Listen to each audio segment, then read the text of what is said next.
Welcome back to പല്ലു football. അപ്പോൾ നമ്മൾ ഇന്ന് ഡിസ്കസ് ചെയ്യാൻ പോകുന്നത് Manchester United versus Nottingham forest മത്സരത്തിൻ്റെ വിശേഷങ്ങളാണ്. അപ്പോൾ 2 ആഴ്ചയ്ക്ക് ശേഷം EPL മത്സരങ്ങൾ തുടങ്ങി. എന്നാൽ പതിവ് പോലെ തന്നെ യുണൈറ്റഡ് പരാജയപ്പെടുന്ന ഒരു കാഴ്ചയാണ് നമ്മൾ കണ്ടത്. നോട്ടിംഗ്ഹാം ഫോറസ്റ്റ് 1-0 ഇന്ന് മാഞ്ചസ്റ്റർ യുണൈറ്റഡിനെ തോൽപ്പിച്ചത്. അപ്പം മാച്ചിലേക്ക് വരുമ്പോൾ ഫോർമേഷൻ വൈസ് ചെറിയ ചെറിയ കാര്യങ്ങൾ ചേഞ്ച് ചെയ്യാൻ വേണ്ടി അമോറിം ശ്രമിക്കുന്നുണ്ട്. ഇത് 3-4-2-1 എന്നുള്ള ഫോർമേഷനിലാണ് യുണൈറ്റഡ് ഇന്ന് കളത്തിൽ ഇറങ്ങിയിട്ടുള്ളത്. അപ്പോൾ സിക്സിയെ ഒരു ടാർഗറ്റ് മാനായി വെച്ചുകൊണ്ട് ബ്രൂണോ ഫെർണാണ്ടസിനും ഗർനാച്ചോക്കും മുമ്പോട്ട് പോകാനുള്ള ഒരു ലൈസൻസ് അമോറിം കൊടുത്തിട്ടുണ്ടായിരുന്നു.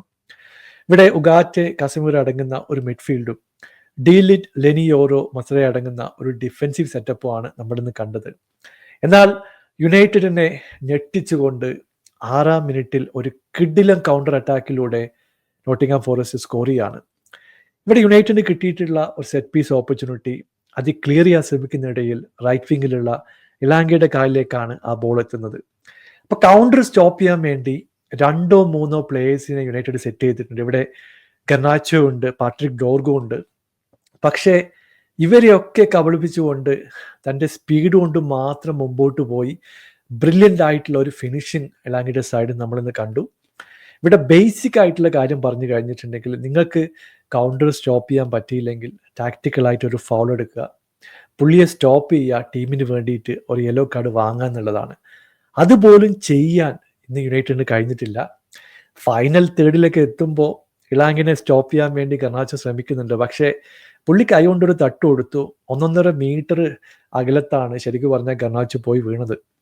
പിന്നീട് ഡോർഗു ഈ ഷോട്ട് സ്റ്റോപ്പ് ചെയ്യാൻ നോക്കി, പക്ഷേ ഒന്നും നടന്നില്ല. അങ്ങനെ 1-0 ലീഡിലേക്ക് നോട്ടിംഗ്ഹാം ഫോറസ്റ്റ് എത്തുകയും ചെയ്തു. പിന്നീട് കളിയിലേക്ക് തിരിച്ചു വരാനുള്ള ഒരുപാട് ചാൻസുകൾ യുണൈറ്റഡ് ഉണ്ടായിരുന്നു. ഇന്നത്തെ ഓവറോൾ പെർഫോമൻസ് നോക്കിക്കഴിഞ്ഞിട്ടുണ്ടെങ്കിൽ എനിക്ക് തോന്നുന്നു ഡീസൻ്റ് ആയിട്ടുള്ള ഒരു ഡിഫൻസ്, ഒരു ഓക്കെ മിഡ്ഫീൽഡ്, യാതൊരു ക്ലൂ ഇല്ലാത്ത ഒരു ഒഫൻസുമാണ് ഇന്ന് യുണൈറ്റഡിൻ്റെ സൈഡിൽ നമ്മൾ കണ്ടത്. ഇപ്പോൾ ഗർനാച്ചോയുടെ കാര്യം നോക്കുകയാണെങ്കിൽ പുള്ളിക്ക് ചാൻസ് കിട്ടുന്നുണ്ട്. ഫൈനൽ തേർഡിൽ ഇപ്പോഴും ആ കൺഫ്യൂഷൻ വ്യക്തമായിട്ട് തന്നെ നമ്മൾ കാണുന്നുണ്ട്. എനിക്ക് തോന്നുന്നു ഈ സെക്കൻഡ് റോയിൽ ഇരിക്കുന്ന ആൾക്കാരൊക്കെ ബോൾ ചോദിച്ചു കഴിഞ്ഞിട്ടുണ്ടെങ്കിൽ ഗർനാച്ചോയുടെ ഷോട്ട് ഡയറക്റ്റായിട്ട് അങ്ങോട്ട് പോകുന്നതായിട്ടാണ് തോന്നുന്നത്. പുള്ളിയുടെ സൈഡിൽ നിന്ന് 3-4 ചാൻസുകൾ ഉണ്ടായിരുന്നു, പക്ഷേ ഒന്നും നടന്നില്ല. പാട്രിക് ഡോർഗുയുടെ കാര്യം എടുത്തു പറയേണ്ടതുണ്ട്. പുള്ളി ഒരു ബ്രത്ത് ഓഫ് ഫ്രഷ് എയർ ആണ്. കുറച്ചെങ്കിലും പോസിറ്റീവായിട്ടുള്ള ചേഞ്ചസ് കാണുന്നുണ്ട്. ഇപ്പോൾ ലെഫ്റ്റ് വിങ്ങിലൂടെ പുള്ളി 2-3 പ്രാവശ്യം മുമ്പോട്ട് പോയി കട്ട് ബാക്ക് ചെയ്തിട്ട് ബോള് പോസ്റ്റിലേക്ക് ഇട്ട് കൊടുക്കുന്നു, അല്ലെങ്കിൽ ക്രോസ് ഇടാൻ ശ്രമിക്കുന്നു. ഇതൊക്കെ നടക്കുന്നുണ്ട്. പക്ഷേ ഇത് കണക്ട് ചെയ്യാൻ പറ്റുന്ന പ്ലേയേഴ്സ് പോസ്റ്റിൽ ആ സമയത്ത് ഉണ്ടായിരുന്നില്ല, അല്ലെങ്കിൽ കറക്റ്റായിട്ട് തന്നെ ക്ലിയർ ചെയ്യാൻ നോട്ടിംഗ്ഹാം ഫോറസ്റ്റിൻ്റെ ഡിഫൻസിന് കഴിയുന്നു എന്നുള്ളതാണ്. ഇപ്പോൾ ഡിഫൻസിൻ്റെ കാര്യം പറയുമ്പോൾ മിലങ്കാവിച്ചിൻ്റെയും മൊറിയിലൂടെയൊക്കെ കാര്യം എടുത്തു പറയേണ്ടതുണ്ട്. സെക്കൻഡ് ഹാഫിലൊക്കെ എൻ്റെ പൊന്നോ ഒരു ഗോൾ ലൈൻ ക്ലിയറൻസ് ഒക്കെ വരുന്നുണ്ട്. അതിനെപ്പറ്റി നമുക്ക് ഡിസ്കസ് ചെയ്യേണ്ടതുണ്ട്. അങ്ങനെ ഫസ്റ്റ് ഹാഫിൽ 3-4 ചാൻസുകൾ യുണൈറ്റഡിന് കിട്ടിയിട്ടുണ്ടായിരുന്നു, പക്ഷേ അതൊന്നും കൺവേർട്ട് ചെയ്യാൻ അവരെ കൊണ്ട് കഴിഞ്ഞില്ല. ഇപ്പം മിഡ്ഫീൽഡിൽ നിന്ന് നമ്മൾ നോക്കിക്കഴിഞ്ഞിട്ടുണ്ടെങ്കിൽ ഇപ്പോൾ ക്ലോസ് റേഞ്ചിലുള്ള സെക്കൻഡ് ബോൾസ് ഒക്കെ ഈസി ആയിട്ട് വിൻ ചെയ്യുന്ന നോട്ടിംഗ്ഹാം ഫോറസ്റ്റിനെ നമ്മൾ കണ്ടു. പൊസിഷൻ നോക്കിക്കഴിഞ്ഞിട്ടുണ്ടെങ്കിൽ 67% പൊസിഷൻ യുണൈറ്റഡിൻ്റെ കയ്യിൽ തന്നെയായിരുന്നു. പക്ഷേ അത് വെച്ചിട്ട് കാര്യമായിട്ടൊന്നും ചെയ്തില്ല എന്ന് പറയേണ്ടി വരും. ഫസ്റ്റ് ഹാഫിൽ 1-0 ലീഡോടെ നോട്ടിംഗ്ഹാം ഫോറസ്റ്റ് മുമ്പിൽ നിന്നു. അപ്പം സെക്കൻഡ് ഹാഫിലേക്ക് ഇരിക്കുമ്പോൾ ഞാൻ വിചാരിച്ചു കുറച്ചെങ്കിലും ഇൻറ്റൻസിറ്റി കൂടും, യുണൈറ്റഡ് സ്കോർ ചെയ്യാൻ വേണ്ടി ശ്രമിക്കും. സത്യം പറഞ്ഞാൽ സബ്സ്റ്റിറ്റ്യൂഷനിലൂടെ വന്നിട്ടുള്ള മെഗോർ ക്രിയേറ്റ് ചെയ്തിട്ടുള്ള ചാൻസ് പോലും ഫസ്റ്റ് ഹാഫിൽ മര്യാദയ്ക്ക് ഉണ്ടായിരുന്നില്ല എന്ന് പറയേണ്ടി വരും. അപ്പം മെഗോർ ക്രിയേറ്റ് ചെയ്ത ചാൻസ് നോക്കിക്കഴിഞ്ഞിട്ടുണ്ടെങ്കിൽ പുള്ളിയുടെ ഒരു ഹെഡർ ഉണ്ടായിരുന്നു. അവസാന നിമിഷം പുള്ളി അടിച്ചൊരു ഷോട്ട് ഗോൾ ലൈൻ വെച്ചിട്ട് മൊറിയിലോ ക്ലിയർ ചെയ്യുന്നു. ഈ 2 ഷോട്ടുകളും എനിക്ക് തോന്നുന്നു കുറച്ചുകൂടി ക്ലിനിക്കലായിരുന്നു എന്ന് പറയേണ്ടി വരും. ബ്രൂണോ ഫെർണാണ്ടസ് ഉറപ്പായിട്ടും ട്രൈ ചെയ്യുന്നുണ്ട് എന്ന് പറയേണ്ടി വരും. പുള്ളി 1-2 ഷോട്ടൊക്കെ പോസ്റ്റിന് പുറത്തുനിന്ന് എടുത്തു നോക്കി. സെൽസ് ഒരു ഷോട്ട് സേവ് ചെയ്തു, മറ്റൊരു ഷോട്ട് പുറത്തു പോയി. ഇങ്ങനെ 2-3 ചാൻസുകൾ ബ്രൂണോക്കും കിട്ടിയിട്ടുണ്ടായിരുന്നു. പക്ഷേ ഇവിടെയാണ് നോട്ടിംഗ്ഹാം ഫോറസ്റ്റ് കളിയിൽ പിടിച്ചു നിന്നത്. അത് മാത്രമല്ല സെക്കൻഡ് ഹാഫിൽ ഇലാങ്കയ്ക്ക് 1-2 കിഡിലൻ ചാൻസുകൾ കിട്ടിയിട്ടുണ്ടായിരുന്നു. 1-on-1 ചാൻസ് ആവാനിരുന്ന ഒരു ഓപ്പർച്യൂണിറ്റി ലെനിയോറോയുടെ ഇൻ്റർവെൻഷൻ കാരണം എനിക്ക് തോന്നുന്നു പുറത്തു പോയി എന്ന് പറയേണ്ടി വരും. അല്ലെങ്കിൽ ആ ഗോളും നോട്ടിംഗ്ഹാം ഫോറസ്റ്റിൻ്റെ സൈഡിൽ നിന്ന് വരാനുള്ള ഒരു ചാൻസ് ഉണ്ടായിരുന്നു.